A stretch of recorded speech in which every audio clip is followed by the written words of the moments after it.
right, everybody, it's 5:30. Matt, back there in the corner, are you guys ready to go? All right, thumbs up. Rich, are you ready to go? All right, thumbs up. Outstanding.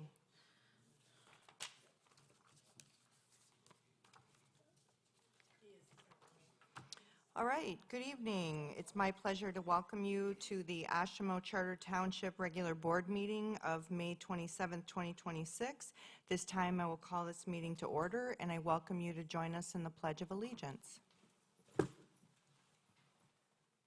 allegiance to the flag of the United States of America and to the republic for which it stands, one nation, under God, indivisible, with liberty and justice for all.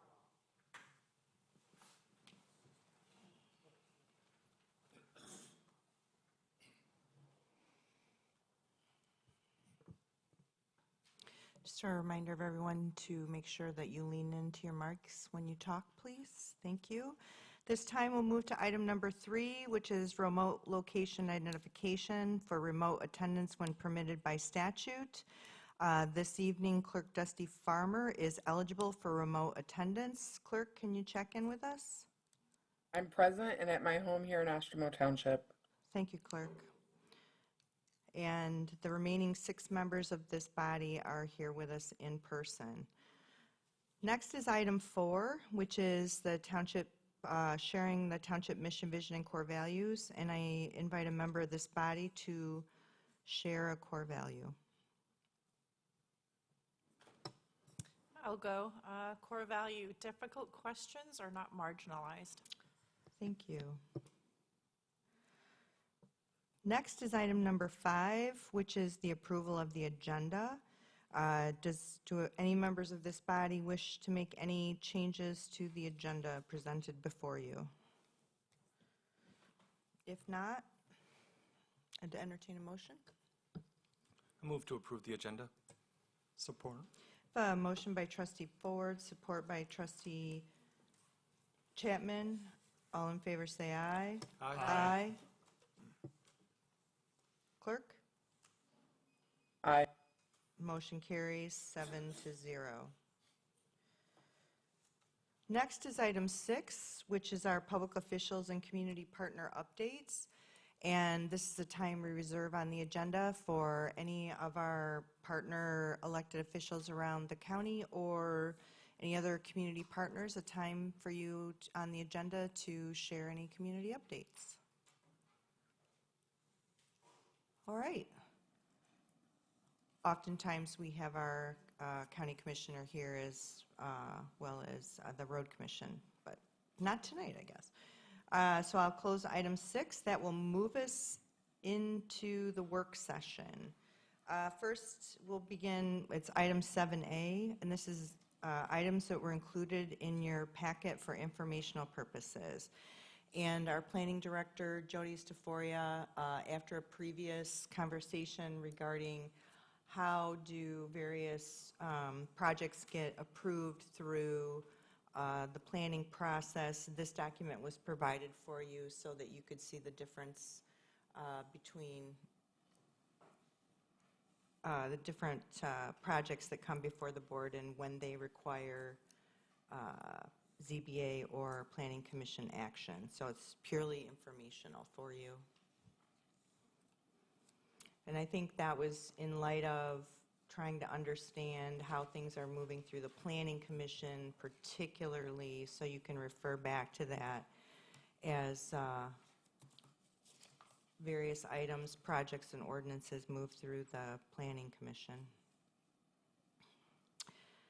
Item A2 is an administrative update regarding the Greenleaf Trust Plan. So again, that was just informational for the board with regard to updates to the Greenleaf Retirement Plan. So next, that gets us to item 7B, and we have our HR Director, Sarah Feaster, here with us to do a presentation on recommendations regarding organizational structure and staffing. All right. Thanks, Jerry. Good evening, everyone. what I'd like to do is kind of walk you through the memo that I have included in the packet. Also, behind that memo, you'll see the red lines and the clean copies of all the job descriptions that I'm recommending that we revise. So what I'm looking for this organizational restructure tonight is mainly focused on the Parks Department, Building Department, Maintenance Department, and then the Operations Manager position under the purview of the supervisor. So the first one that I wanted to discuss was the Park Ranger job description. Recommending that we move this position out of the umbrella under maintenance and make it fully under parks, so reporting to the parks director, and focus the responsibilities of this position more park ranger focused. To help out within the parks. We have a skilled park ranger. We're lucky to have her. She recently got her herbicide license, so she's able to apply pesticides and herbicides in the parks. So shifting her over to just provide more support in the parks. And then the next is the building department coordinator. As a reminder, we did just hire a building department administrative assistant. So therefore, there is a need to elevate the current building department administrator role to more of a coordinator type position. So coordinators are more process procedure focused as opposed to providing support, administrative support for the department. So would like to split those administrative duties, pull them off of the current building department administrator job description and change that to the building department coordinator. The next would be the parks and maintenance coordinator. So currently our administrative assistant, she is providing support to the building department, the parks department, and the maintenance department. 33% for each position. This administrative assistant position was just added in 2025. So this year we've been doing a lot of learning and evolving into that position, and we quickly realized that it was not sustainable for us to continue to split that person's time between 3 departments. Hence, we added the building department administrative assistant position, so now we'd like to peel those building department responsibilities off of the current administrative assistant and focus that position more for parks and maintenance only, because those departments intersect and overlap quite a bit. So having a designated parks and maintenance coordinator makes a lot of sense for the functionality of those 2 departments and collaboration. The next is the operations manager position. This has come before you before. There was some discussion around this, and we ultimately decided not to move forward at the time. However, I'd like to bring this back in front of the board because I do still feel like it's the correct direction to go. Again, aligned with the building department, the administrative assistant position, how we learned that wasn't sustainable to be split between 3 different departments. The operations manager position, operations coordinator position has also evolved beyond that of just a coordinator. They're handling a lot more high-level process activities, coordination items that are overarching over the entire township. So I do still think that operations manager is appropriate for us to put someone in that place that can manage operations of the entire township as a whole. And then the last item you see is a general maintenance intern. I'm bringing this job description before you just to get prepared to fill this in 2027. I'm not asking to fill this for 2026. We didn't budget for anything like this yet, but we have been meeting with the Parks and Maintenance Department to talk about more maintenance department support, and we thought that it would be a good opportunity to partner with KVCC to bring in a maintenance intern. So this is just preparing for that in 2027. So you'll likely see that budgeted for in the 2027 budget. So those are the changes that I'm recommending. Again, as you see in the packet, you'll see the red lines of the old job description and the clean copies of the new ones. You will also see in there a draft organization chart that outlines these new positions, as well as a budget amendment breakdown in order to get us through 2026 for these. And with that, I would be happy to take any questions, comments. Have any questions? I mean, this is our work session time, so this is actually on for action later. Any questions for the HR director? I don't have any for you, Sarah, but I'm sorry, maybe I should have jumped in. Can I ask a question about work session AI, the site plan review process? And I realize Jody's not here. I just wanted to make sure I was understanding that it's a guide, basically, that's best practices that's drafted by the administrative body that we work with. Are we tweaking it, or? No, it's just for your information, so that Okay. as a project, whether it goes, the staff determines whether or not it needs to come for board review, public hearings, or if it can be approved administratively internally. So it's really just for your awareness of how something the goes process from the works. planning commission, their work, and then up here to the township board level. Okay, I just wanted to make sure I was understanding, because it said when finalized, the guide will be published. So that means when finalized by the body that's drafted it, or in the process of drafting it? What page are you on? The first page, so page 5, it says, the second paragraph says, when finalized, the guide to development will be published on the website for the target Oh, audience. yeah, so that's a process improvement in general that will build out the information on the website that will be more comprehensive, so that if somebody wants to build a Oh, house, okay, for the way we're example, building it onto we the- are going to gotcha. put a guide On the our website. website. Yes, Okay, that's thank you what for that means. clarifying that, because Yeah, I no- was when I was reading it, I was like, are we tweaking this to make it our own? Oh, or- no. Okay, thank you. That's all I had, and nothing for you, Sarah, thanks. That's okay. So I just want to, well, before I dive into anything, does anyone have any questions for Sarah regarding the material in the packet? Yes, I do. Go ahead, Neil. I understand the roles of some of these through my involvement with the parks, but some of them I'm not quite sure I'm getting a clear picture of how the work that some people are currently doing is getting divided out, and whether there's other positions, who's going to be responsible for those. I'm just trying to manage, I see how some of the things work, like with the parks. I guess I'm just not really understanding how that fits in with the other jobs that we have. Where do they fit in tier-wise with, are they in the same pay level, or I guess it's called a tier or whatever? Are they just having a different name put on them? Are they in the same place? Because some of them seem like the amount of work that they're doing maybe should involve them being in a different tier, or perhaps a lower tier. I don't know.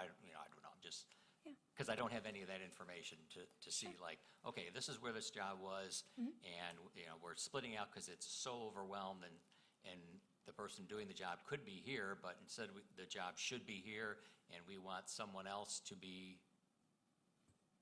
We want someone else, this new position, to be over here, staying at the same level, or we want to move that person there, and they're doing the job and then we want to also be able to put them in a different tier, or how does that follow along with all these changes?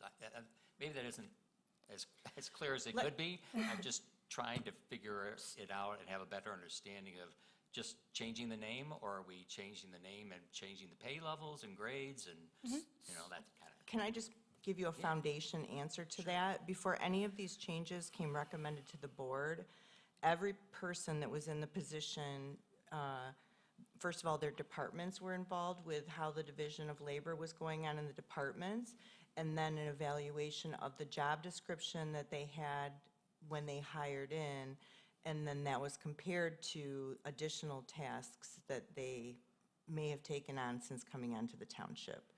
So each one was independent, it was evaluated by department level and then also by the independent or by the job description level. So I don't know if that helps.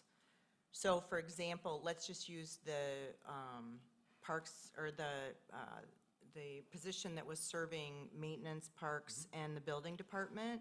Yeah. So as Sarah outlined, it became evident quickly. So, and this goes back a little ways because our building department had 1.5 people, and then we lost a person, Kyle, who left the township, and then that left the full-time person pretty much essentially by herself. So then realizing that parks and maintenance also needed some of that administrative coordinated support, we brought on that full-time position. What we learned was that the amount of time the building department needs for administrative and coordination support was taking way more of the time than the 33 hours that were dedicated to that. So that's when we brought forward the 32-hour building administrative assistant position, which has been hired and she's trained, so that now we have essentially 2 full-time staff supporting the building department.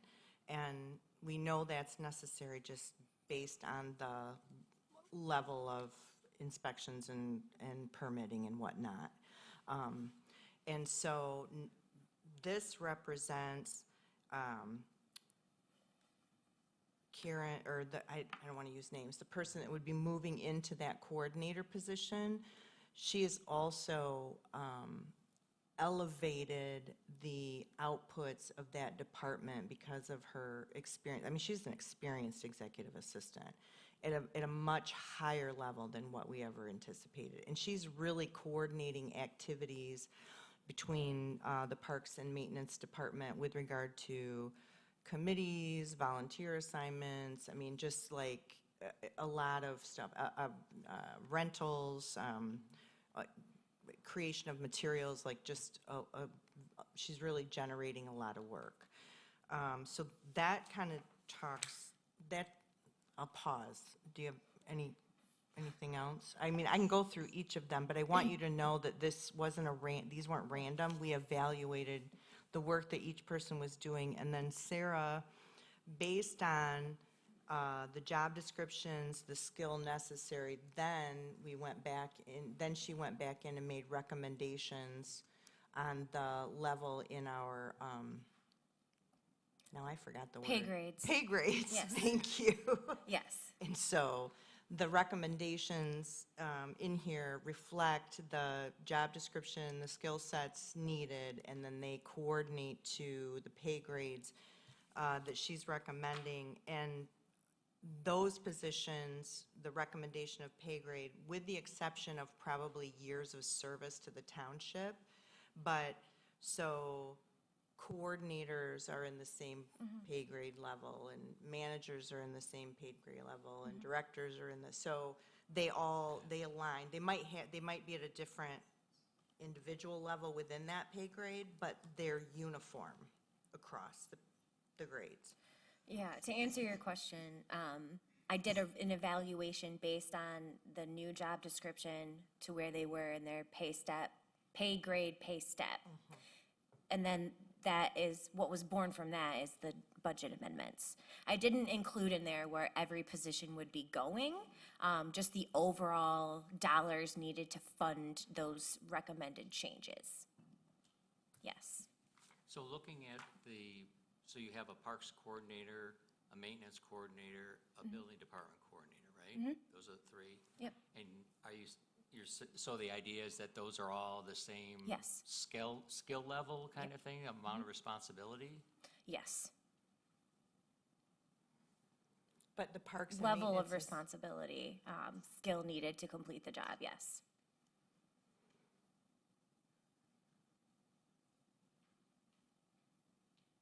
Yeah, I guess from my interactions with all 3 of these,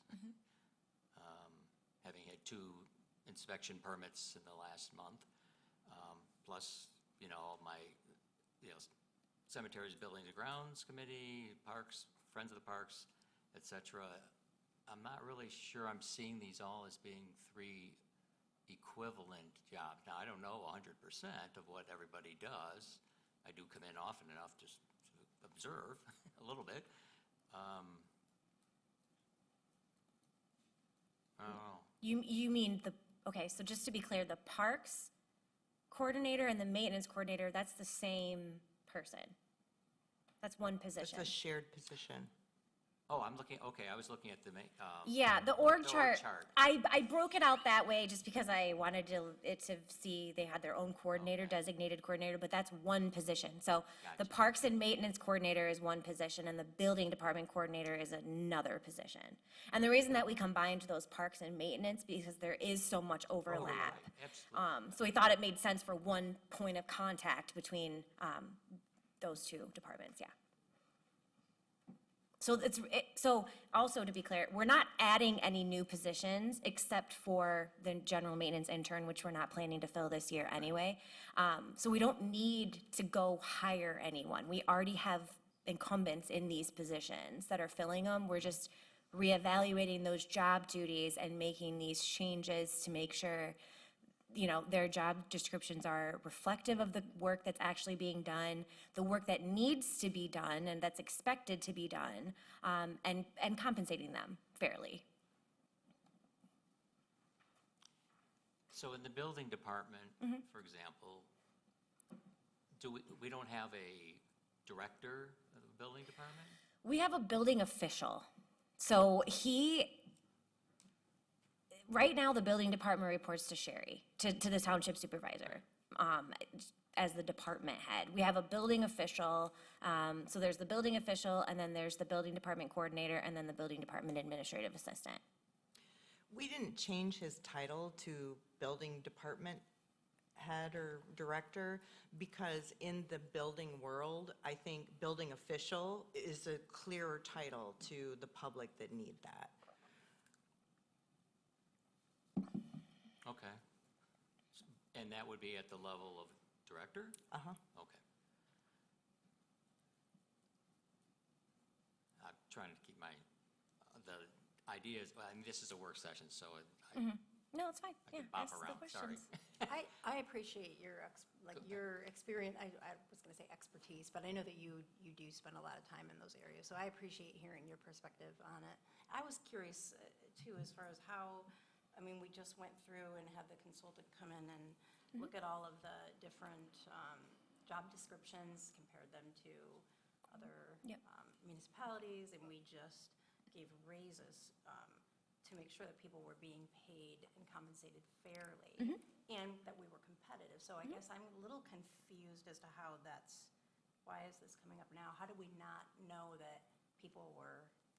Siegel came in and completed a study based on our current job descriptions when they initiated the process. So at that point, we had an administrative assistant. Well, a year later, since when we have that person in place, the position has evolved beyond that of an administrative assistant. It was a new position when we hired someone for it, so it was a learning year for us as well, And that makes sense to me, Yeah, too. yep.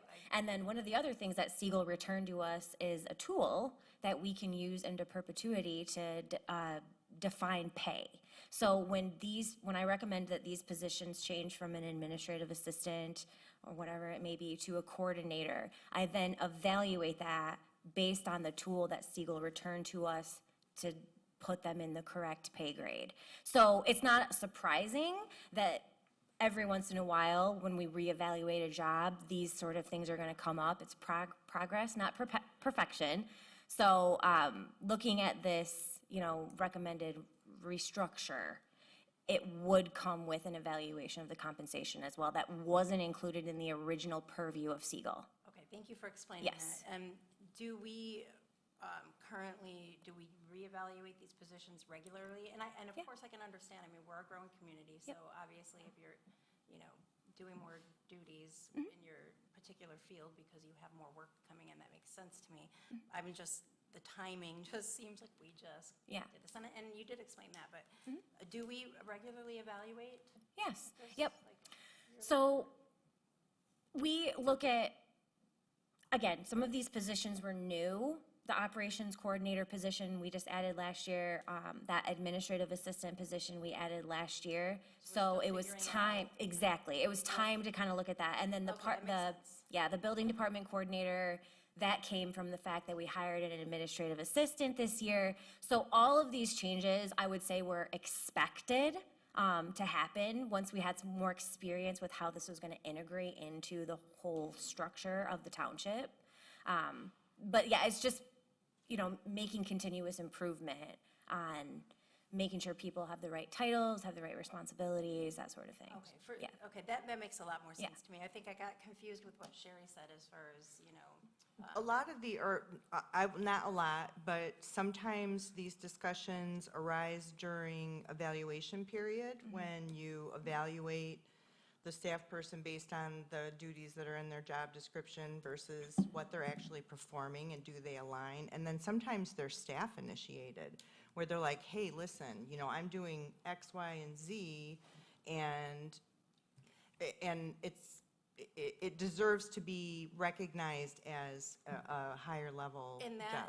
that's, I think, what threw me, and because I guess I can compare it to my job, so there's, 3 of us in this territory, and if one's on vacation or disability for 3 months, I'm taking on all of their work as well as mine, and I'm certainly not getting paid more for it. I wish it were that way, but it's not. That's just part of, I guess, doing your duties when you need to fill in. So I just wanted to understand that wasn't a situation where we're saying, oh, well, we don't have enough staff here right now, so now all of a sudden, until we hire somebody, you're doing extra work, and we're going to pay you extra. That's what I thought Oh, no. But- No, this is a permanent change, and no other changes would be coming for these departments in the foreseeable future. Okay, Yeah. because they'll hopefully be solidified in Yes. what their job duties would Correct. be expected of them. Okay, that makes complete sense. Yep, Thank you for. yep. Just getting it aligned with what we're looking for. Yeah, Yep. okay. Shouldn't Trustee this- Chapman? Yes, thank you. I understand realigning and paying appropriately, but, and maybe I'm just having a stressful day, which I am, but shouldn't that be done at their annual review? And shouldn't that be all at the same time, that we re-look at those and adjust pays or adjust titles at that annual review time? Because it seems like this is an off-cycle request. So, And I don't know if I'm just seeing it differently. yeah, but- so the reason is every job description has to come to the board. So if I want to acknowledge someone that they're doing additional duties or higher level duties, it has to change their job description, and then the job description has to come to the board. And shouldn't that be at annual budget time, so that we're not making a off-cycle change? I And I'm just understand your asking that because point, it just but seems this is also, awkward you have time. to think, so when you have someone that asks 4 months ago to have my position reviewed, that also demonstrating that we're moving through the process, like we've got, we're going to evaluate your department and who's doing what, and then amend your job description, and then take it to the board, and then get approval. It takes time. Well, and I understand that, and I think everybody does. It just seems that you would say, yes, we're reviewing this, it has to go before the board. Yes, we're planning on making this change, it will be effective at your annual review. That's why I was just questioning if this is the appropriate timing for something like this. It just seems off-cycle.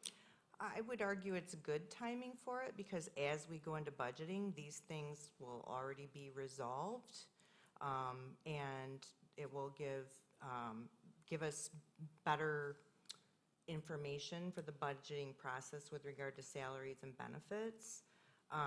And I want to remind the board, too, that, in addition to the Siegel study, in the past 18 months or so, we've added, 10 or 11 positions. So there's been, some of these, the discovery of kind of like what people could do and then what we needed, it was a part of that adding on new staff, creating new positions, and then getting them to work out in the township, and then just discovering what it is that the township needs to operationally versus what they are capable of doing skill set wise.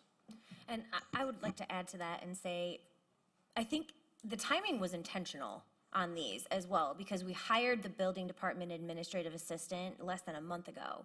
So we had to wait for that person to be in place to make the changes to those other job descriptions, because we couldn't take the administrative assistant off the building department until we had a building department administrative assistant in place. So the building department coordinator, the parks and maintenance coordinator, those were intentional at this time.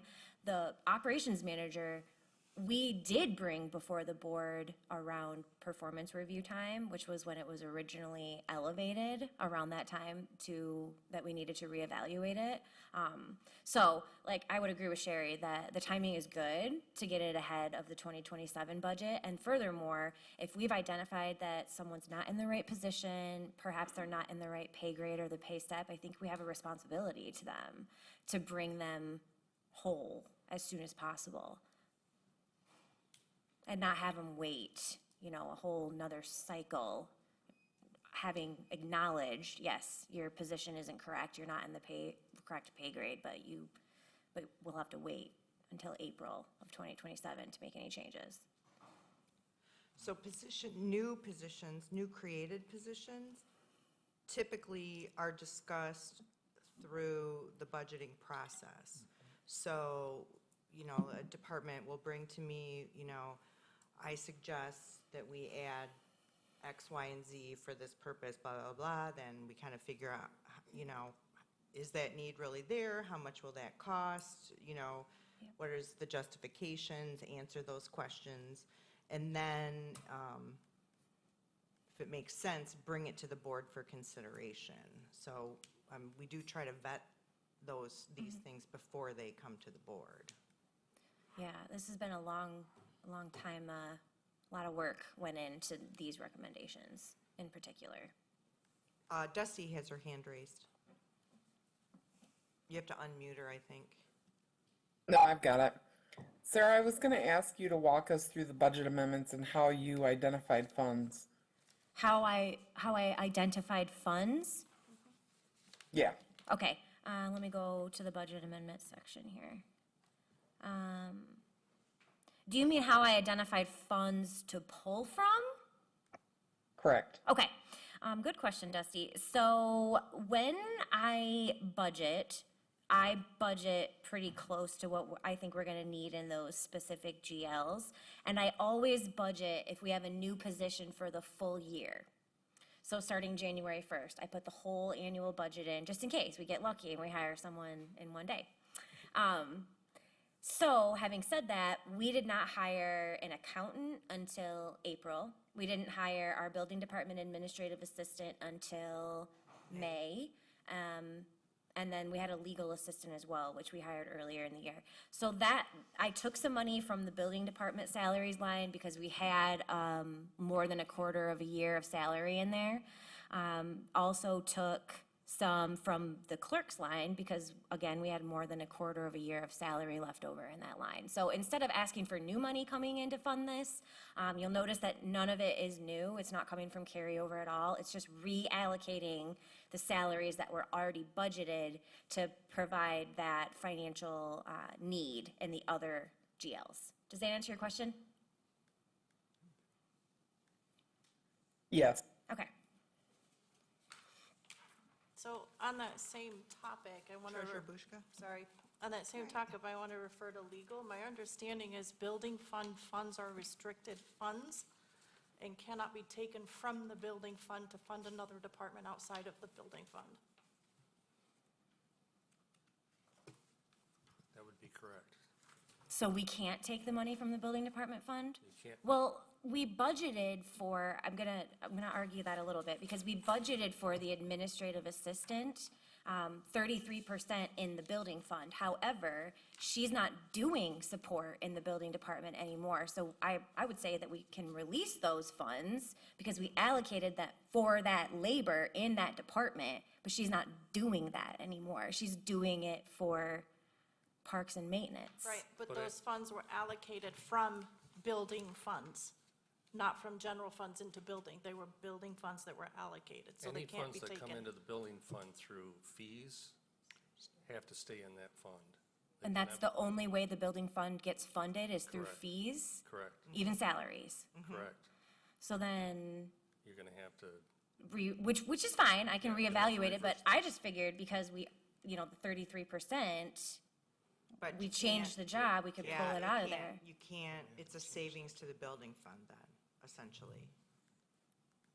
A savings to the building? Right, so if, you allocate $1,000 for this staff person, and 333 comes from the building fund, 333 comes from the general fund, and 333 comes from Okay. the other general, parks and maintenance are both general fund. That first $333 has to stay in 249. Well, if that's the case, then we knew that was coming all along, and we'd have to fund it differently. We'd have to pull money into the general fund to support the parks and maintenance administrative assistant, even if we have an excess in the building fund due to that, right? correct. Yeah. Okay. I wish we could have talked about that beforehand, but nevertheless, I don't think that that really changes my recommendation here. I still think that we'll have excess funds in other salary lines because, again, we didn't hire some of these positions until mid-year. So if we just eliminate that building department salary one, I would have to, you know, go back and look at this, but, yeah.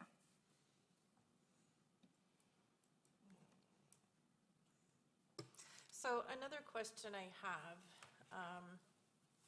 and Sarah, it's not even directed at you, but maybe a discussion. When the administrative assistant for building parks and maintenance was hired, there was basic discussions with parks about having that role do park rentals.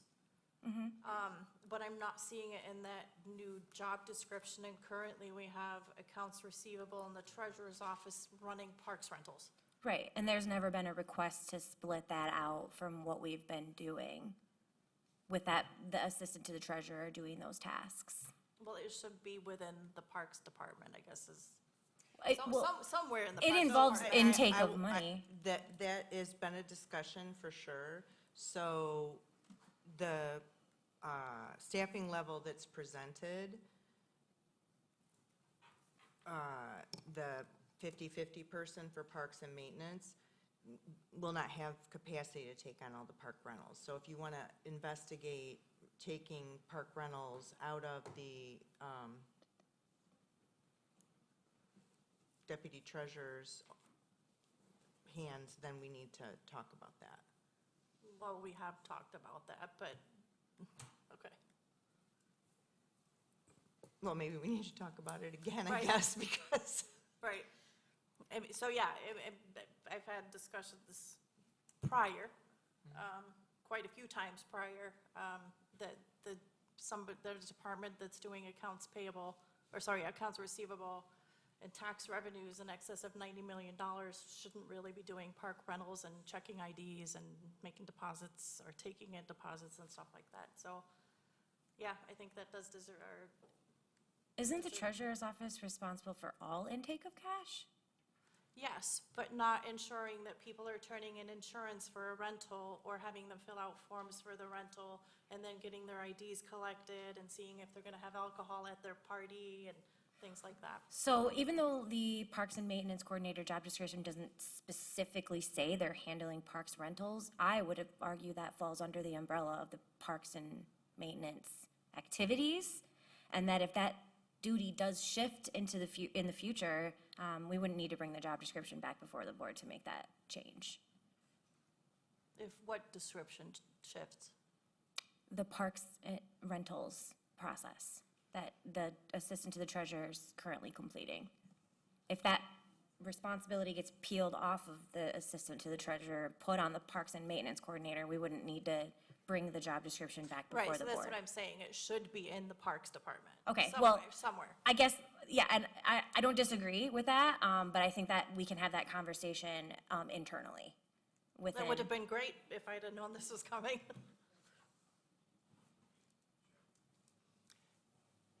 Yeah, I can understand Treasurer Bushka's comments, and I know other people do help with rentals. And I know that what would be the, Parks, too many, coordinator, or whatever that title was. Parks and Maintenance Coordinator. Thank you, Yep. sorry.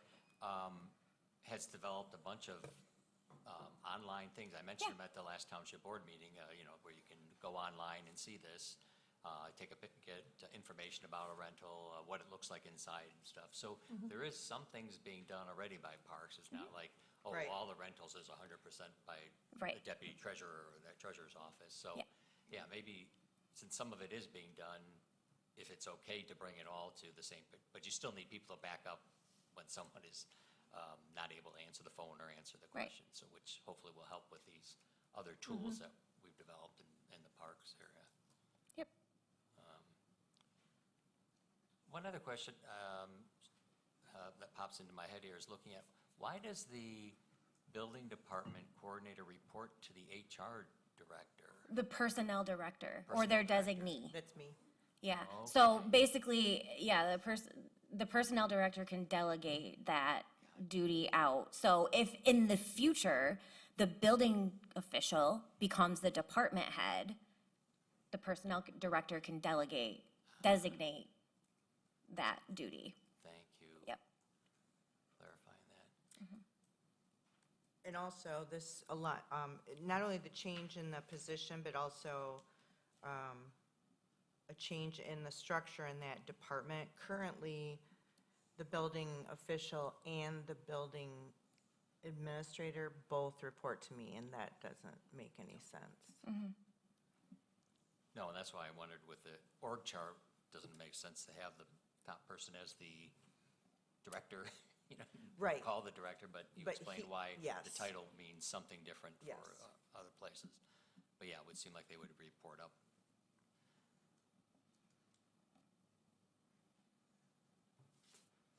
I don't know, this is a lot of information all coming at once, and I appreciate Trustee Chapman's comments about the timing. I don't want us to appear as, just almost randomly, something comes up, so we attack it, and then we don't lose the annual thing.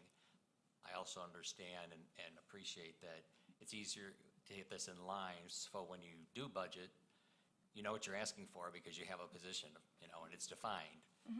So balancing those two, I think, are important. I'm not sure whether one is better than the other.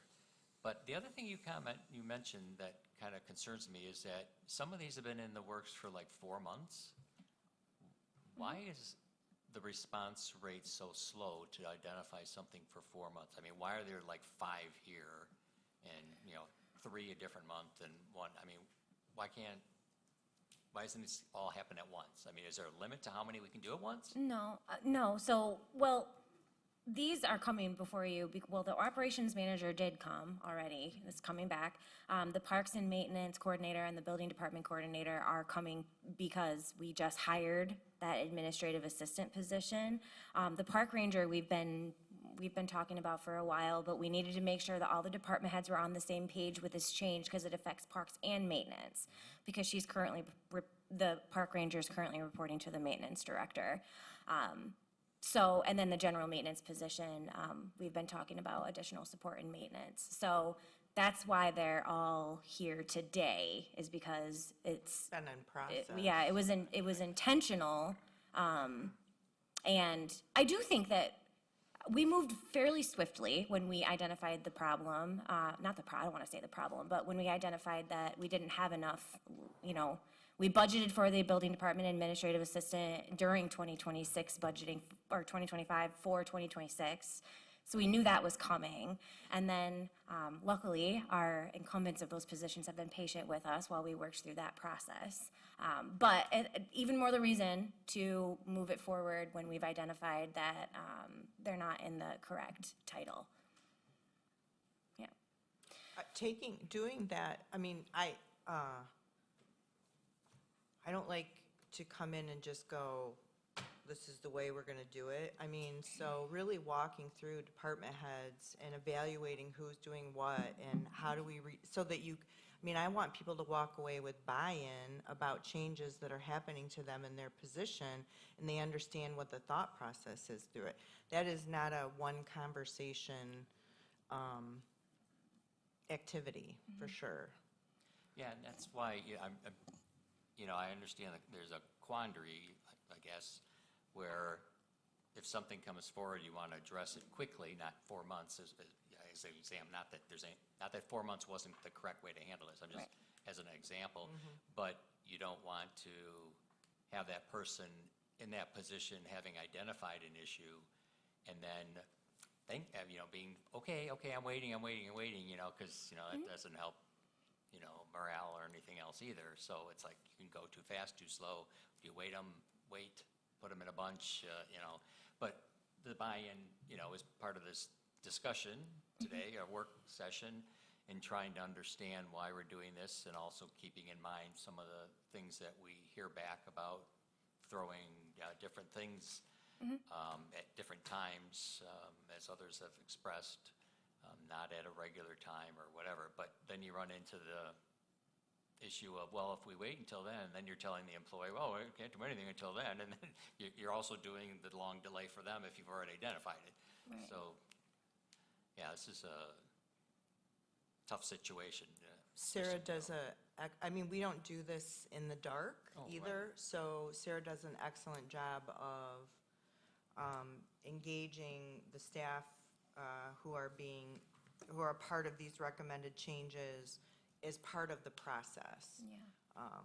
Both in the creation and of their, the changes to their job description, to make sure that it's accurate. Yeah, and that's why I appreciated you explaining that to me, because that makes complete sense when you are talking about a new position that we're trying to evaluate. Of course, it's going to take a little while to figure out Yeah. what the duties really are compared to what we said we thought they were going to be. So, and I mean, I do believe, of course, we need to make sure that we're compensating people properly. So, yeah, that cleared up a lot for me. Great. Do you have any further questions for the HR director?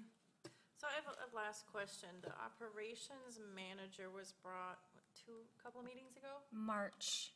And there was questions on that position, but I don't see anything that's different. No, What did- I don't think that we should make any changes. I think it was appropriate as it was brought forth before. And I don't think the problem was with the job description. I think the issue was just looking at the organizational as a whole and making sure that that position aligned with the direction we were trying to go. And I do still believe that it does. So no, I didn't make any changes to the Yeah, job I also description. think it kind of came out of the blue, like there wasn't any board discussion before that. So that's why I mentioned to all of you that there was going to be HR matters at our last board meeting last week that were going to be under discussion, so that you knew. But yeah, no, I think the question was whether or not that position was operating as a superintendent, and I would say no, that position reports to me. Not quite ready for a deputy supervisor yet, but definitely performing high-level duties and has the capacity to self-manage projects, and should be recognized for that. Yeah, no, I absolutely agree that this person should be recognized and receive their raise, but this, to me, still sounds like a city manager comparison who doesn't report to one person. And I think that's what was brought up a few meetings ago. Like, it's such an inclusive, all-inclusive. But it says reports directly to the supervisor, Yeah, not to the board. So I was somebody that was a little stuck during the last meeting about that job in particular. And it was more about organizational structure than it was the role or the person that's being discussed for the role. So I've had conversations with Sherry since that meeting, and the packet with the org chart today, much more clear to me about what we're trying to achieve. So I still want to see us do something different from a structure standpoint, but from a needs perspective and the jobs that are listed here, I'm comfortable now. Okay. Thank you. Clerk, do you have any final questions?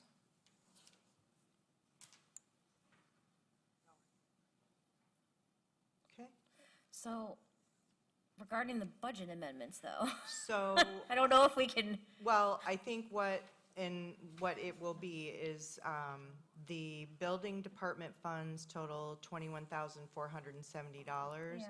So the motion, if there was a motion to approve, it would include $21,470 from general fund carryover, 101,000, and including the fund, or including the dollars from the clerk's salary, the clerk FICA, and the clerk retirement. But I do. We can, the clerk one doesn't need to change. I though, know, right? that's what I'm Yeah, saying. okay, So those can remain, that's what I was trying to Okay. split out. I need to double check my math So- though, but I'll do that. The building department ones just need to, that needs to go from carryover, general Yeah. fund carryover. Yeah. Okay. One thing we didn't get to so much in the park ranger position, but I just wanted to point this out, is part of the timing regarding moving the park ranger fully into the parks department was allowing that staff person to complete the necessary classes and evaluations to get their pesticide license, which, or herbicide license, or both, I can't remember. Anyway, those are services we currently pay for, and so making that adjustment will save some money in outside contracting services for those types of things. And she loves her job. Yes. Yes. Very All passionate. right. All right, thank you, All Sarah. right, thank you. Okay. Next, we'll move to topics for board discussion. As I communicated at our last board meeting, as well as the first community conversations, I will put something on the agenda every meeting to discuss Public Act 233 or any other related topics around renewable energy or BESS, or so. Just another opportunity. I don't particularly have anything to, well, that's not true, I might have a tiny little update, but does anybody from the board have anything they want to share about stuff they've heard out in the community, or from the planning commission perspective, or? Well, Planning Commission is still waiting for the draft. The next draft is going to be coming out soon, and until that happens, there's not much I can really comment on it. So until we get that next draft, there's not much more I can say. Okay. The only thing I caught,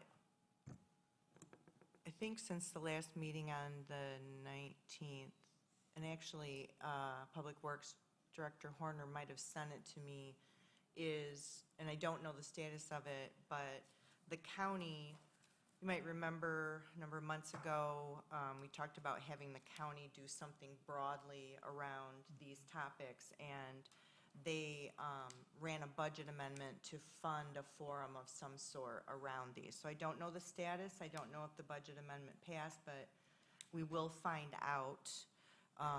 And if that passed and what their plan, will be participate in assisting in that process, whatever that might be. And then I reached out and left a message for the supervisor of Alameda Township, which is in Van Buren County, but it is the township across the street on KL Avenue. I'd like to swap information about what we're doing, what they're doing, that kind of stuff, and try to build that bridge across Van Cal Avenue. Yeah, Van Cal Avenue, not KL Avenue, Van Cal Avenue. So anyway, hopefully I'll have something to report at the next board meeting about that conversation. So that's kind of all I have as far as those particular topics. Well, that is Trustee Cole? excellent news. Any updates from Jim before we move on? I'm curious. I know that our planning director is has reached out to the expert that we're working with a number of times. Haven't heard what the activity is on that level.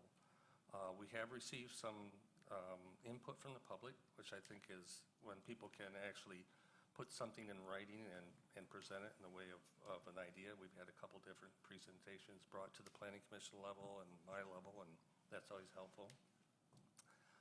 Other than that, I'm not aware of anything going on legislatively, so. Okay. Yeah, I actually had a chance finally to look at the Planning Commission, and I think what you're referring to, and Jody said she was going to add it into part of the ordinance drafting.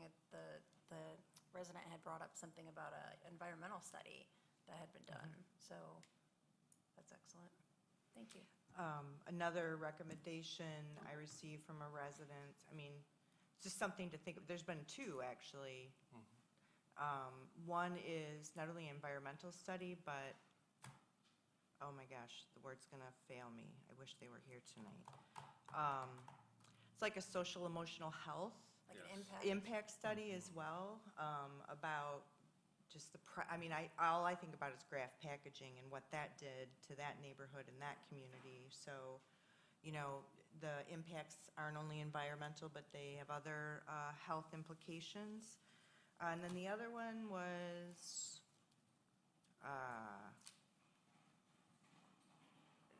like a tornado siren.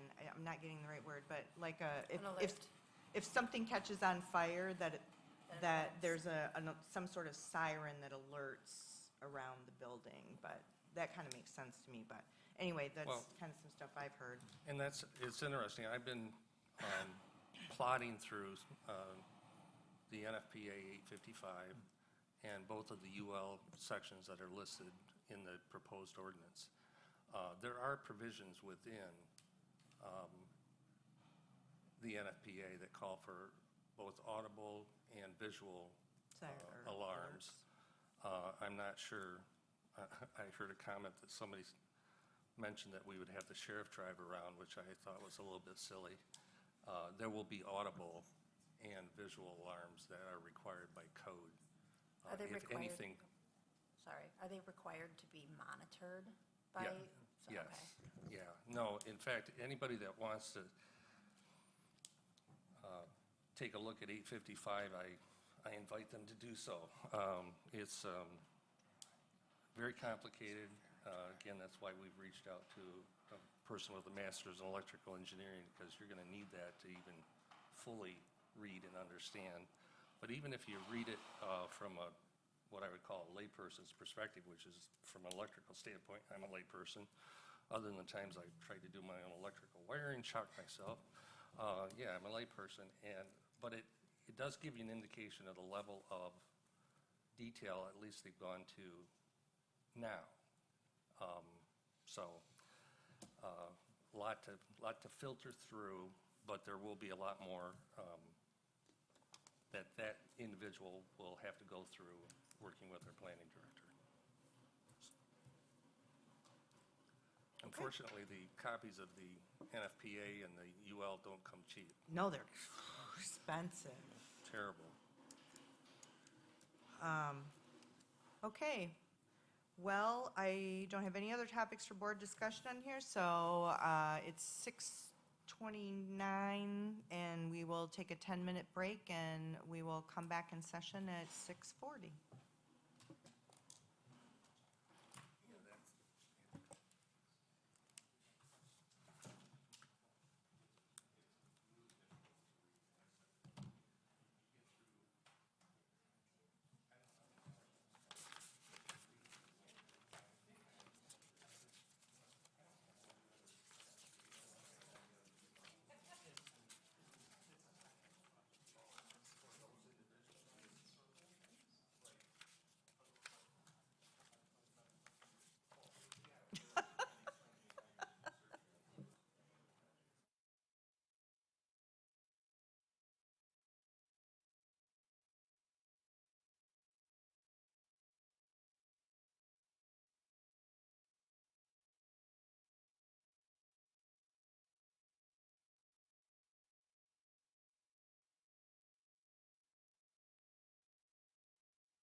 Are you guys ready?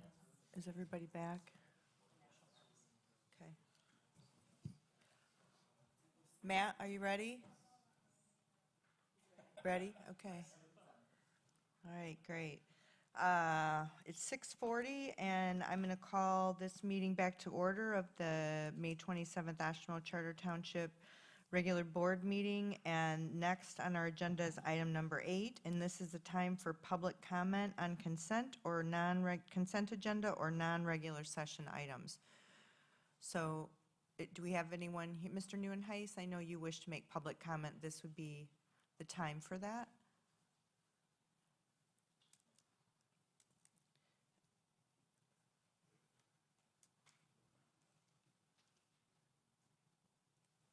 And I know it's been a while maybe since you've been here, but you have 4 minutes for public comment, and there's a clock timer right in front of you. Okay, it's been 15 years. Good evening. Oshtemo Township Supervisor Bell, Oshtemo Township Trustees, and other Oshtemo Township officials. My name is John Neuenhuis. I live at 3235 South 6th Street, Oshtemo Township in Kalamazoo, Michigan. This is located next to Handley's Tree Service. I want to thank you for allowing me to speak on industrial and commercial burning in Oshtemo Township on 6th Street.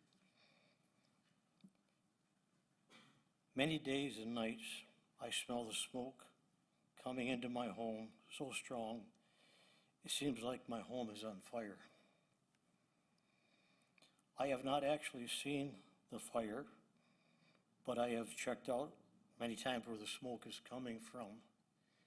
And it's coming from the location next to me at Handley's Tree Service, in between Handley's and S&T Lawn Service. There's a very, very large pile of dirt there, and maybe 20 feet tall or better. And the smoke comes from behind that.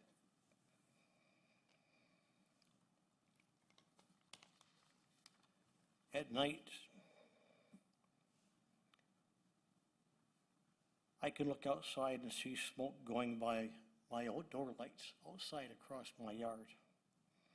In fact, on 5/12/26, I called 911 to report heavy smoke not only inside my home, but outside of my home. The 911 operator asked, "Is your home on fire?"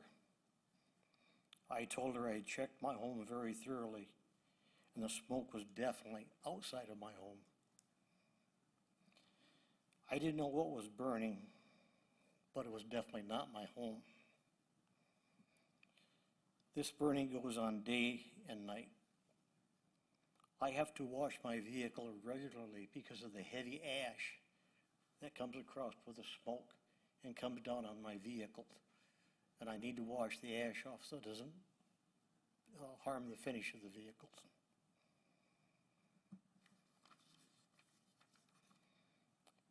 At times you can literally, looks like it's snowing outside, like a snowstorm. When the air quality is poor from forest fires like the ones in Canada that can affect our quality, and add to it the smoke that comes from the area of Handley, it becomes almost choking and unbearable to breathe. I have neighbors right across the street from that location that is 99 years old, and she stays in home most of the time because of the smoke. Behind that is another neighbor that is 98 years old and has said the same thing. The neighbor to my north has called me twice that I can think of and asked me what I was burning. And I wasn't burning. I have in the past called Oshtemo Township officials to come to my home when this is going on so they can see in person, smell the smoke for themselves, and see the ash raining down from the sky. I have a CPAP machine, and I use it at night to sleep. Even though this CPAP machine has an air filter on it, I still can smell at times the smoke coming through the filter of my machine. The 6th Street corridor. Your time. Mr. Neuenheis, your 4 minutes has elapsed. Yep. Yeah, thank you. Thank you for your comments. Is there anyone else here wishing to make public comment this evening? Yeah, please come to the podium and introduce yourself.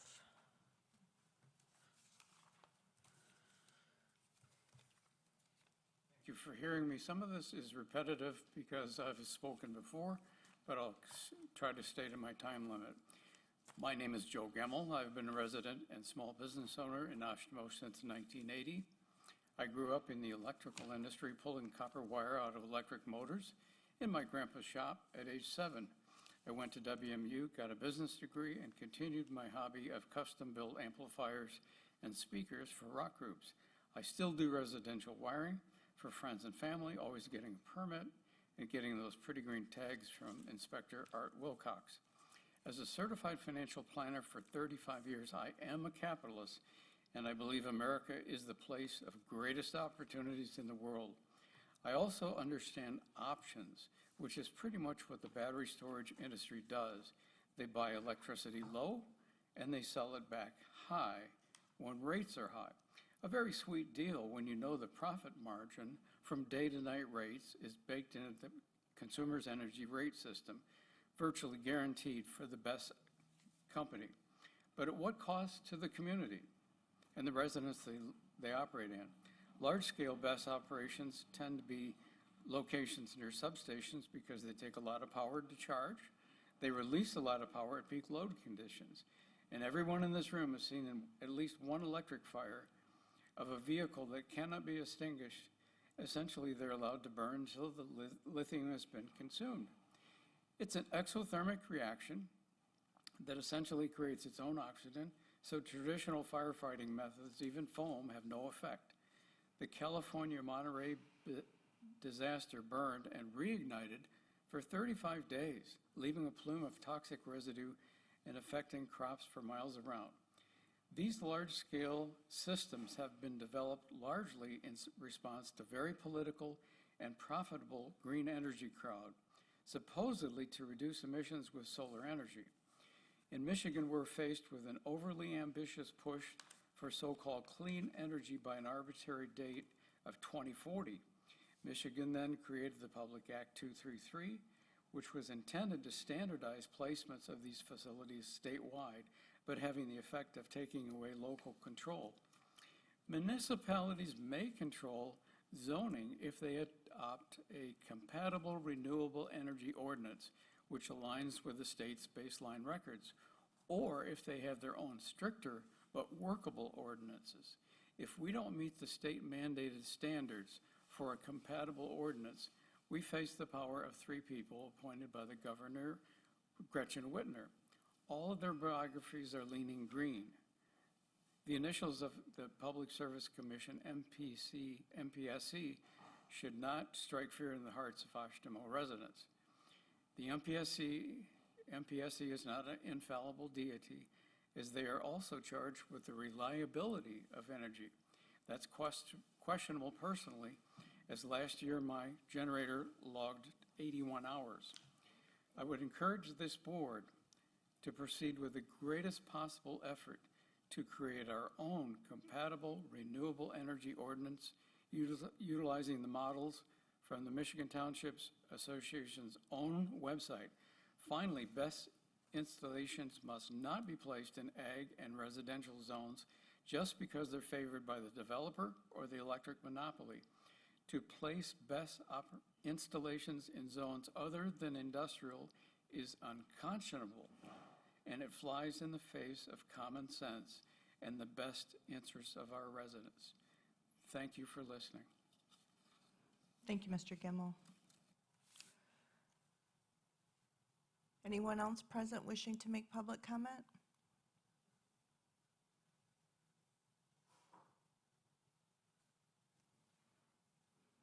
Hi, Mr. Bryan. I got it right. clarify what Mr. Porter was talking about. Clearly, several of us heard our chief say, should a fire occur, how would we be notified? And honestly, he said the marshal would go around with a megaphone. He did say that, and that is ridiculous. And I agree, a tornado siren is something needs to be put up if this goes in that area. However, we don't want it in a residential area. So I would hope that as you review this ordinance as it's being written, number one is it's in an industrial zone. Please look at that first. I know you want it to be in our control. You don't want MPSC to be the final sayers of this. But your number one should be it's not in a residential area.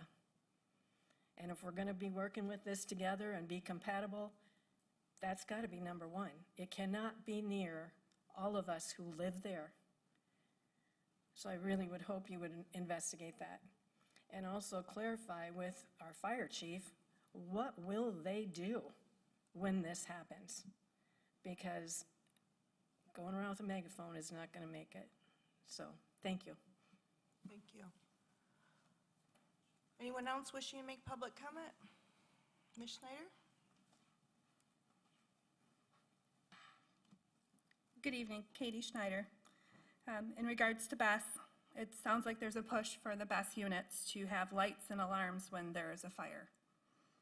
Would that be for the 8 surrounding homes? Because several of those will be within 400 feet. The last 2 versions of the energy ordinance, the first couple sentences have this project allowed, industrial project allowed in rural residential. You can take a look at those maps. Even the MPSC wants to know what's within 1,000 feet of this. There is no way in that 52-acre parcel that you can get 1,000 feet from really any of 4 houses right there. It's just not possible. So why someone would write something to openly allow that there is mind-boggling, but I've been saying that for, I think we're pushing 10 months now. What would you like my family to do when we happen to see or hear these alarms?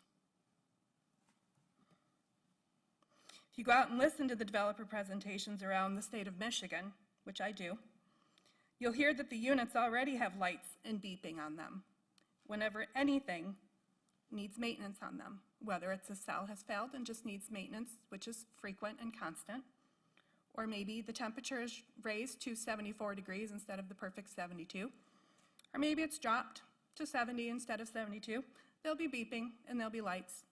And I think I've been up here before telling you what I can hear within a mile when I'm sitting out in my backyard. I can tell you Memorial Day I sat out there and I could hear the goats down the road and I love it. Those are almost a mile away. The roosters around the corner, love listening to them. I counted probably 12 different birds sitting there for an hour and a half on Monday morning, peacefully. But it sounds like instead I will get to enjoy random beeping. And I understand from listening to all the developers around the state of Michigan, I will get a phone number to call when I've had enough of listening to them. And I can leave a message and I can go on with my day listening to the alarms, listening to the industrial constant noise. So that's something to think about. Why rural residential? We have an industrial zone, and that was put there, and I'm sure it took a lot of time to choose where that went and to build that over these years. We just spent over a year working on our master plan, and we didn't remove industrial. We actually made that larger. Why? What are we going to put there instead if we're not going to put industrial projects there? Thank you. Thank you. Anyone else? Ms. Lundgren?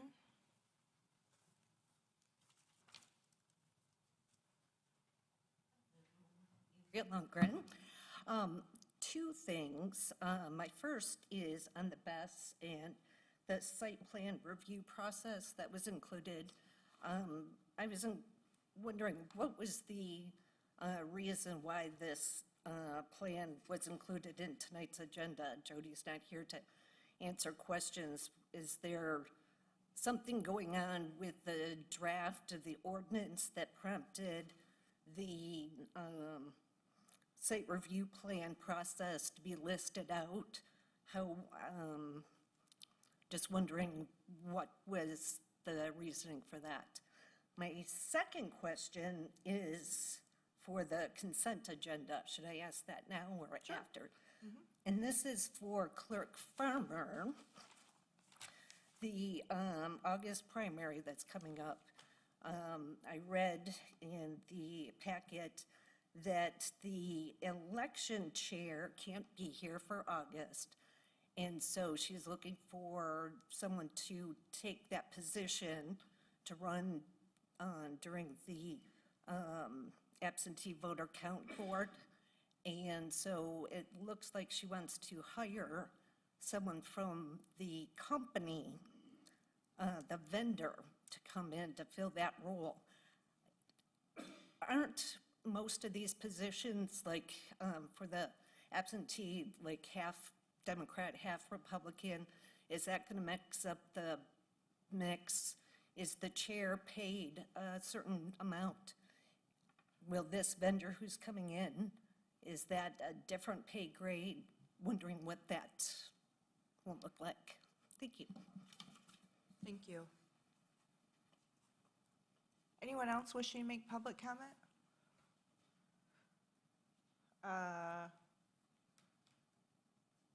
Sorry, I moved off my Zoom screen. We have a hand raised. Mr. Morrison? Yes, thank you. Good evening.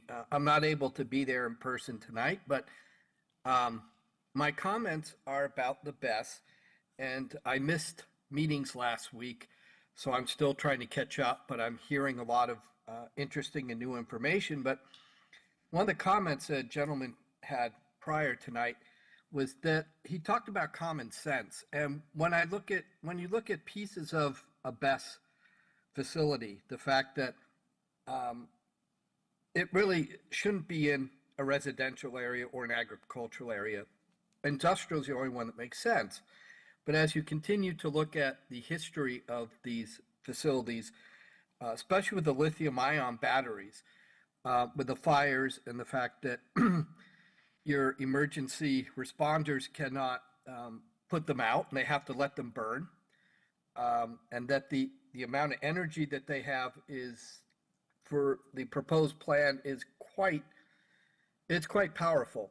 And having something that dangerous near any residence or even an industrial zone, to me, just doesn't make common sense. And I think, and I'm not aiming my comments at anyone on this board or on the Planning Commission, but if you look at it objectively, there's absolutely no reason to allow this facility in the township or any other township. It's just too dangerous. And until the technology has batteries and other equipment that does not have these types of adverse effects to people and to the land, that to me is kind of a no-brainer. Having to talk about, when I hear discussions about, well, how are we going to get notified? We shouldn't even need to have those discussions. We should not have anything that dangerous near people or even industrial area. So I just think that, my advice would be just to say, we're not going to allow it. And if MPSC doesn't like it, tough. It's just really kind of, this country for a long time now has put up with having these very dangerous types of facilities. And, people bear the brunt of it in many different ways. So I just don't, as a human being, I just can't see supporting it anymore. So that's the essence of my comments tonight. I'll be bringing more evidence-based in the future. But I just had to make that, share that with you. Thank you very much. Thank you, Mr. Morrison. Anyone else? I'll catch her. I see it. Thank you. Anyone else in the public wishing to make comment? Okay, I'm going to close public comment. I do think there's a couple of things. Clerk Farmer, before we move into the consent agenda, there were some questions about your budget amendment. Did you want to respond to the questions posed about that? Yes, thank you. So I believe one of the questions had to do with the chairs that are already there. We will still have the Republicans and the Democrats. That's still a requirement. As far as what this person is getting paid by their company, I don't know. We just have the fee that we pay, so I'm not sure what their salary is. That won't have any effect on our workers. I think I answered the question. Okay. Second part, or the additional question was, why is the material concerning the site plan review process in the packet now? Doesn't have anything to do with Jody's presence or not presence. It was requested or suggested at a previous board meeting because how ordinances or site plans get approved is not always necessarily clear even to everyone on the dais. So instead of just sharing it to the board, I included it in the packet for informational purposes. As the Planning Commission moves forward, people will have access to that and see how the different steps in the process go. So that's why it's in the packet now, just for pure information.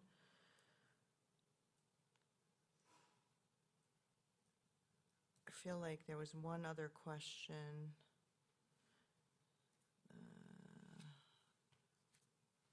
But maybe that's all I can remember. Any other comments from the boards about anything they heard in public comment? Mr. Chapman? Yeah, I believe the other reason that the site plan was brought up is part of the toolkit, the presentation that occurred had questions about that. And I think that triggered, even though it was just a toolkit of things that, it was an educational presentation on tools that could be used. That was not anything that we're changing per se. It was just a discussion about different tools that around the state have been used to facilitate efficiencies. Yeah, good.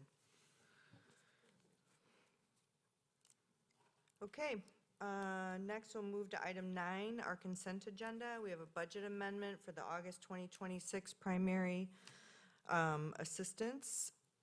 The budget meeting, or the meeting minutes from the regular meeting of May 12th, 2026, and the meeting minutes from the special meeting of May 19th, 2026. Do I have any members wishing to, oh no, I guess you should have already done that. Is anyone wishing to remove something from the consent agenda, or do I have a motion? I move to approve the consent agenda.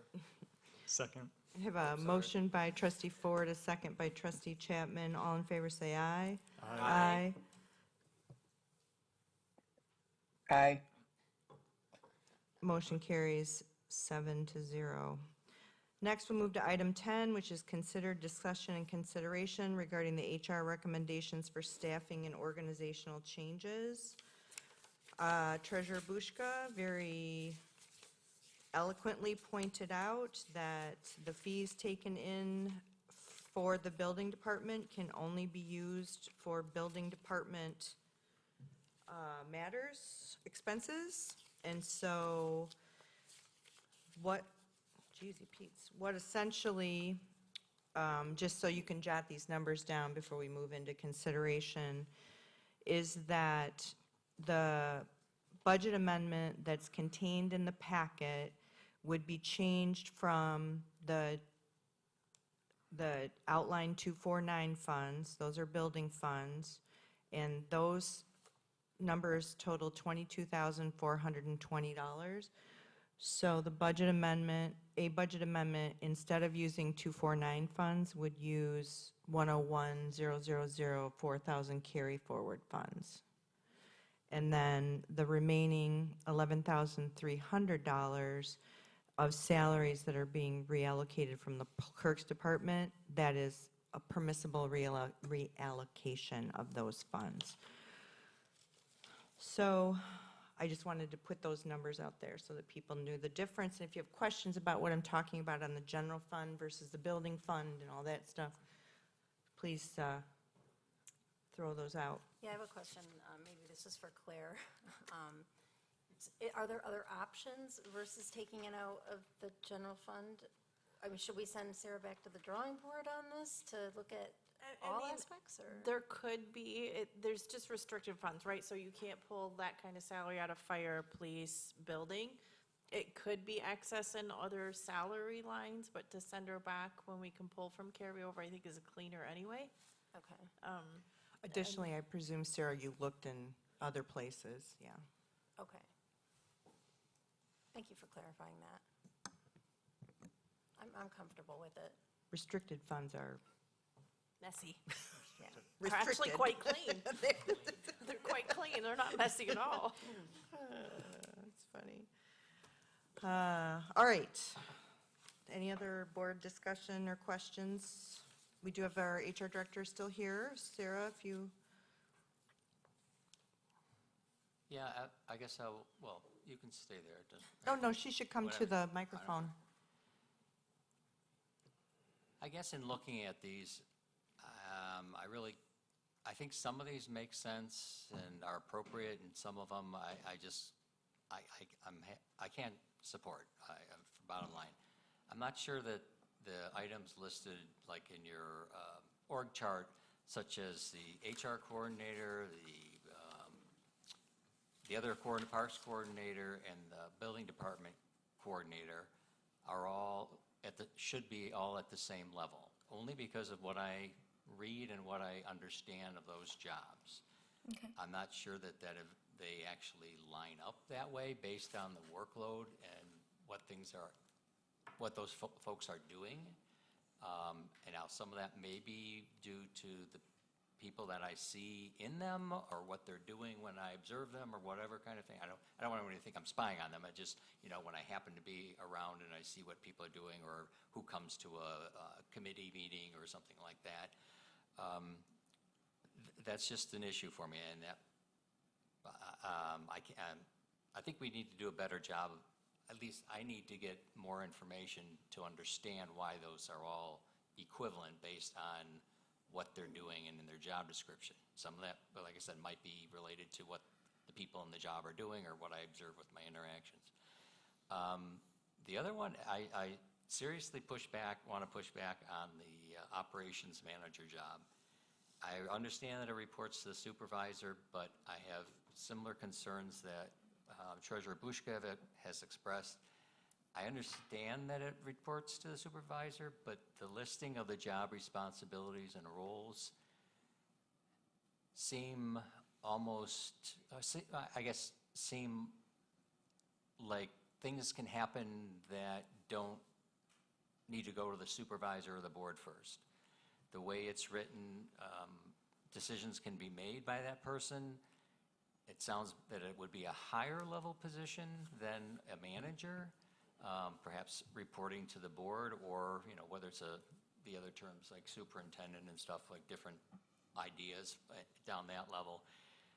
But it seems like it's encompassing a lot more things at a much higher level of decision-making than I'm comfortable with, I guess, is the bottom line. So I can't support that. Okay.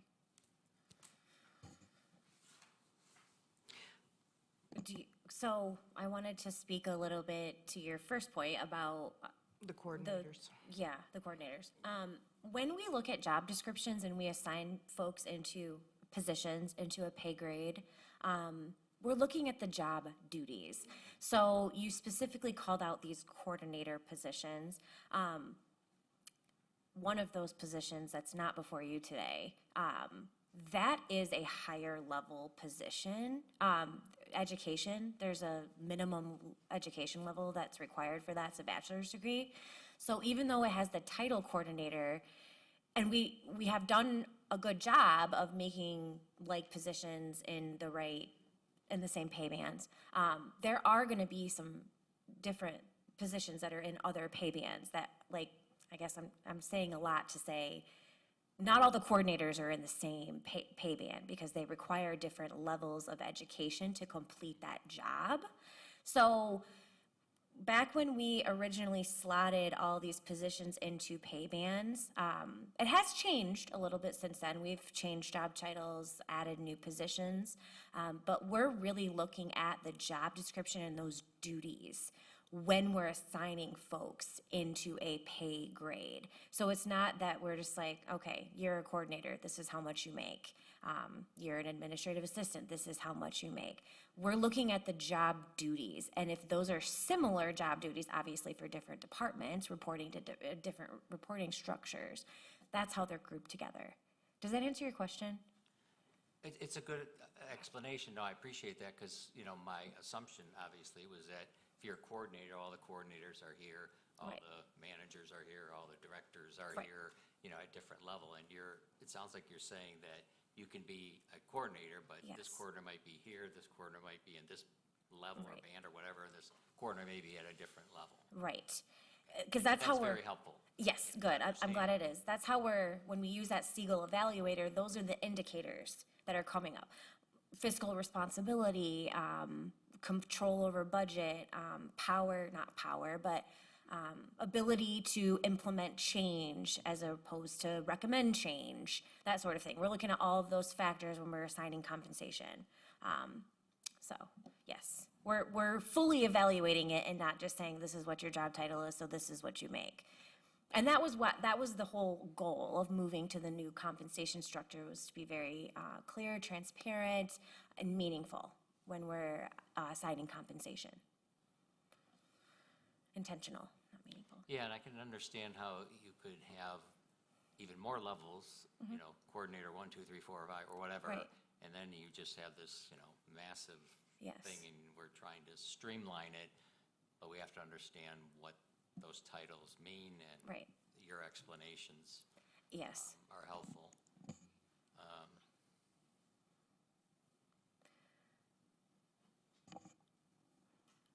I wanted to speak to the operations manager a little bit too.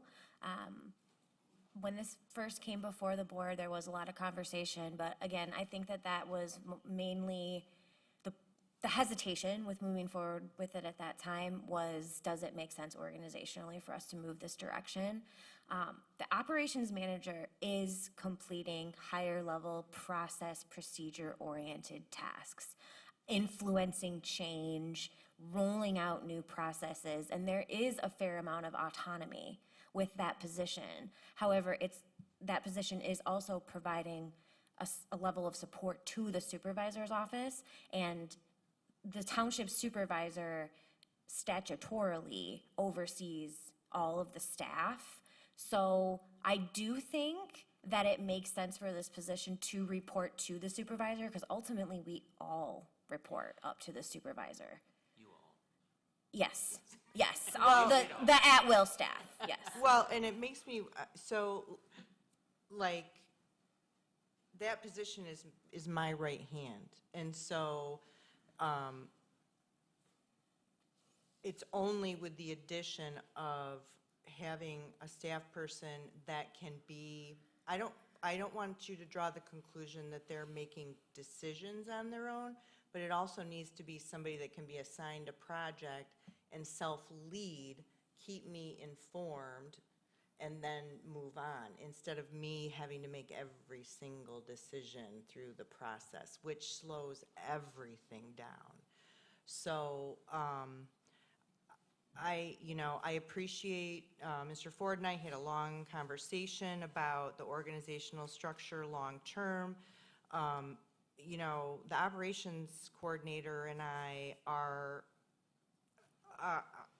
in one way, shape, or form, whether it's in a meeting on Teams or daily, in one way, shape, or another, in constant communication about managing all of the different aspects of information coming into the supervisor's office. So, I guess it is the right step in my opinion, and I also think that it's a place where I see the potential to be a part of organizational change long-term, but this would be a step in that direction. But,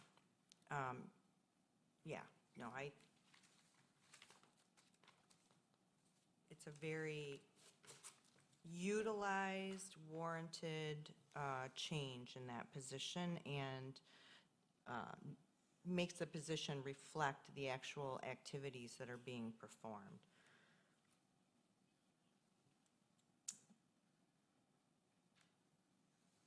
Clerk Farmer, do you have any questions? I do not. Okay. Are there any other questions for the HR director? Okay. Are you ready for a motion? I'm ready for a motion. Okay. I move to approve the HR recommended staffing and organizational changes as presented. Including the budget amendments. Yeah, that was part of the presentation, right? Yes.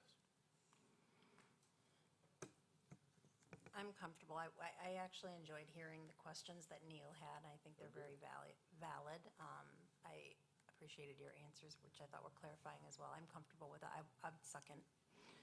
Okay, we have a motion by trustee Ford, a second by trustee Cole. At this time, because it's an action item of the board, I will pause for public comment. Is there anyone here wishing to make public comment on item number 10? Seeing no public comment, I will close public comment. And is there, we have a motion and a second. Is there any discussion on the motion?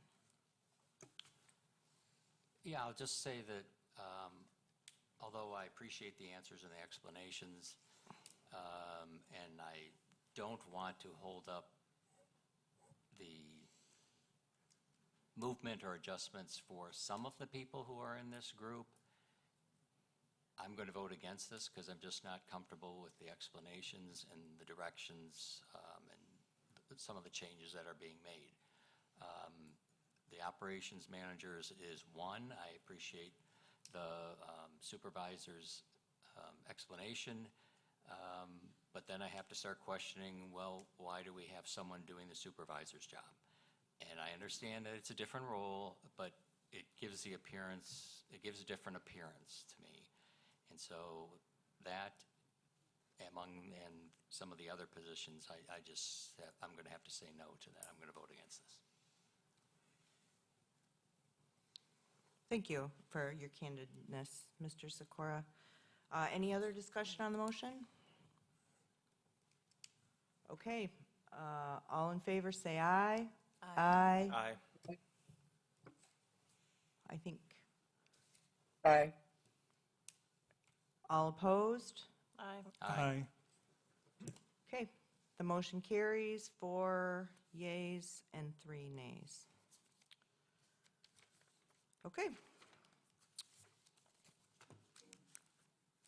I want you to know that Mr. Cobb does not do my job.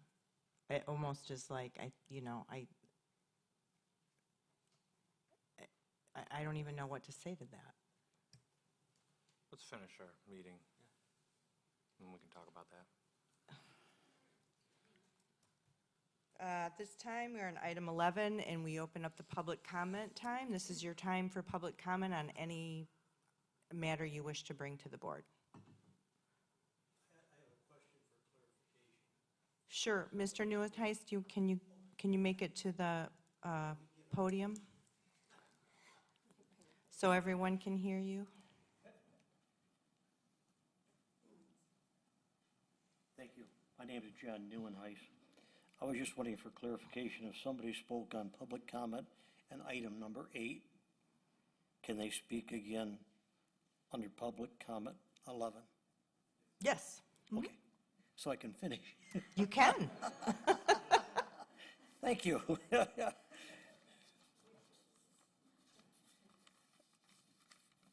Again, my name is John Neuenheis, and I spoke just previously on the burning and smoke on 6th Street. To finish what I was talking about, I was saying that 6th Street is a corridor that is a mixture of industrial on one side and residential on the other side. This makes for a very poor combination. I'm asking the Oshtemo Township Board to protect the citizens it represents and to stop and ban all industrial and commercial burning of any kind at any time on 6th Street between Stadium Drive and ML Avenue. Thank you very much. Thank you. Thank you. Anyone else here wishing to make public comment? Ms. Lundgren?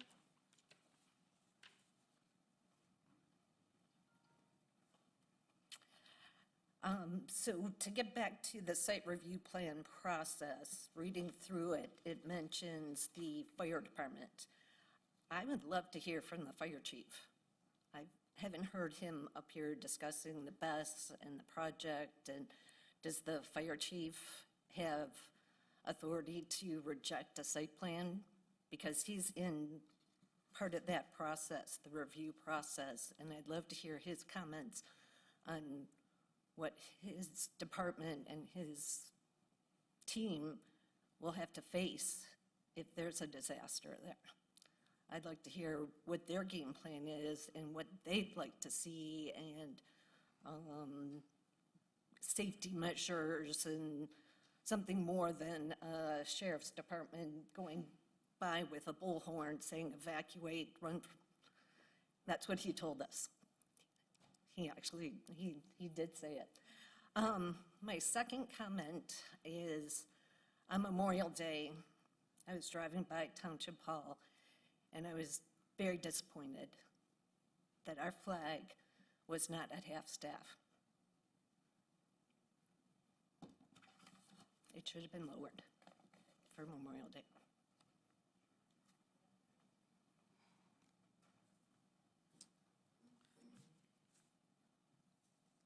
Okay, any other public comment?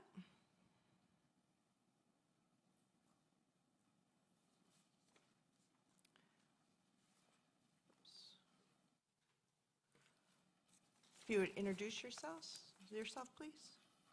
Jim Hopkins. I want to address the battery storage plant. I live about 4 miles north of there. I think this is a very, very dangerous situation here. What's your evac radius on this, if it ever does catch fire? I've asked this question before, never got an answer. I mean, you're dealing with people's lives here. We've already screwed up the ground at Alameda Dump, so now we're gonna screw up more farmland. I think it's a bad idea. That's all I got to say. Thank you, Mr. Hopkins. Any further public comment? Okay, I will close public comment, and we'll move to item number 12, board member comments and committee updates. Clerk Farmer, why don't we start with you, since you are online? No, I appreciate that. I have no comments tonight. Thank you, Clerk. Trustee Ford. My most recent committee meeting was canceled, so I was pleased, so no update from that. Hopefully at the next one. Trustee Sikora. Thank you. Last Wednesday, I attended the Cemeteries, Buildings, and Grounds Committee meeting. It was an excellent meeting led by Maintenance Director Greg Fountain, and I want to highlight several items from the meeting, so please bear with me. We have a new sign installed at the Township Hall West entrance over here. Staff prepared and installed new support posts, and the new sign face was installed last week. The revised design improves visibility and readability for anyone driving by or entering the township property. Committee members like the updated colors and simplified wording incorporated into the design while staying under budget. The courtyard and flagpole improvement project, members agree that the tree removal over here has significantly improved the visibility and appearance of the Township Hall building. We discovered that we have an existing irrigation system there and are checking it to see if it will properly support the new landscaping. The committee is hoping to complete the project by July 4th and hopes that the project will serve as a catalyst for other improvements on our campus. The Grange Hall septic system failed, resulting in backups during a recent rental event. New bookings are suspended while staff continue supporting existing reservations through careful septic monitoring and regular pumping. The The County Health Department has no historical permit records for the septic system, which is not unusual for that type and age of building. Township staff and Health Department officials are evaluating the site to determine whether the existing system can be repaired or whether a completely new system will be required. Potential challenges include limited available space for a replacement drain field, the presence of rain gardens, unknown gray water drainage systems, and the depth of the existing septic tank.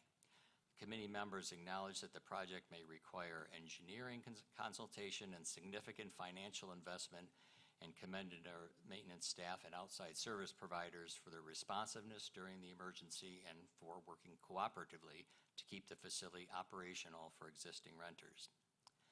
A maintenance request tracking system has been developed and implemented internally.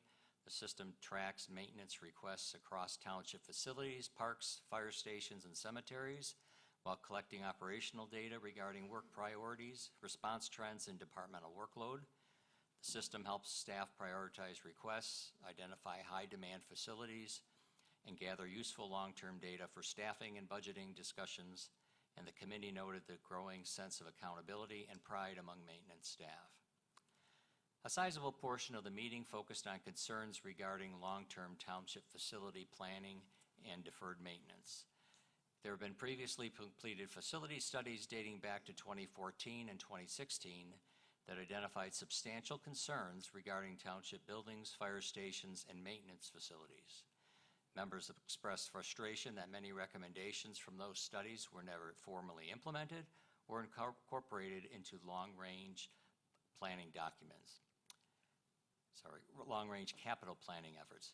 Discussion centered on the need for a comprehensive facilities plan that prioritizes maintenance, infrastructure replacement, and long-term budgeting, rather than just continuing to react only to emergencies and system failures. Concerns were raised regarding aging infrastructure throughout the township facilities, including roofing systems, windows, HVAC systems, septic systems, water systems, and exterior building materials. Committee members emphasized the importance of creating and funding a formal capital improvement plan that would allow the township to proactively prepare for future repairs and replacements. Committee members expressed support for continuing this discussion and exploring ways to ensure that future studies and recommendations are translated into actionable long-term planning. I agreed to inform the board of this concern, so please consider yourself informed as we move forward on this item. As I mentioned at the last township board meeting, I told the committee that while the township has worked to encourage cycling and recreational trail use through bike repair stations and related amenities at our parks, many nearby roadways lack adequate shoulders and safe cycling infrastructure. Discussion included the importance of continuing to work with the Road Commission and community partners to improve bicycle and non-motorized safety where possible. Then on Friday, I joined other volunteers at the Drake Farmstead Park from 10 to 12, pulling lots and lots of Dame's Rocket, which is an invasive species plant. And along with the improved visibility of our flags comes the responsibility to display them properly. For example, on Memorial Day, the Stars and Stripes should have been at half-staff by sunrise and then raised at noon. Since our maintenance staff is off that day, I'd suggest that perhaps the fire department could take care of this in the future. We have flags at the Township Hall, Grange Hall, Oshtemo Community Center, and Fire Station number 2. We've had the parking lots paved for the Fruit Belt Rail Trail, so please come out and visit the trail when you can. We're planning a grand opening for later this summer, but you can visit and use the trail now. And that's all I have today. Thank you. I was stunned that those flowers that I love are invasives and they had to be pulled. I was so bummed when I saw that.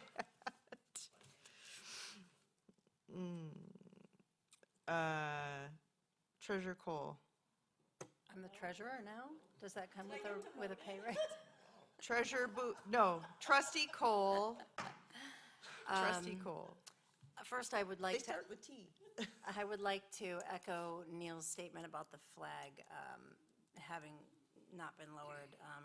I wasn't aware of that until that was just mentioned. So I don't know what umbrella that falls under here or what our policy currently is to make sure that, I hope we make sure that that never happens, and I hope that it was an unintentional mistake.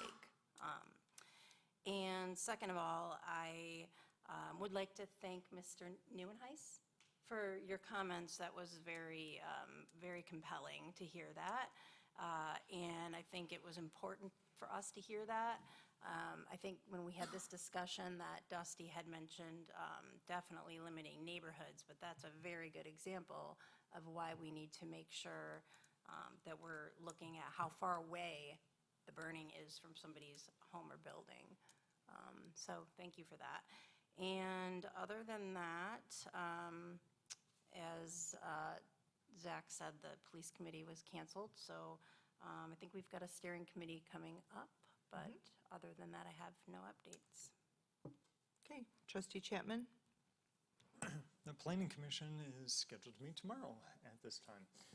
So no updates from that, but I share with the concerns that was raised. And Andrew, thank you for bringing that up. I did not notice the flag because I was enjoying time with the kids.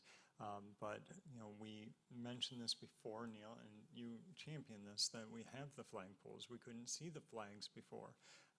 But just, we need to take better care of that. We're an example for our community, and I brought that up before with the flagpoles not being able to be visible, that it's a respect thing that we need to take serious, and I like the idea of the fire department doing that. We just need to be on the ball with that. Proper flag code and proper flag etiquette should be followed, especially by a governmental body. It's even more disrespectful being a governmental body not doing it. So I hope that we can get a policy in place that will address that. Otherwise, I have no other comments, but to one other thing, just again, thank the citizens for continuing to come out. Thank you, Trustee Chapman. Treasurer Bushka.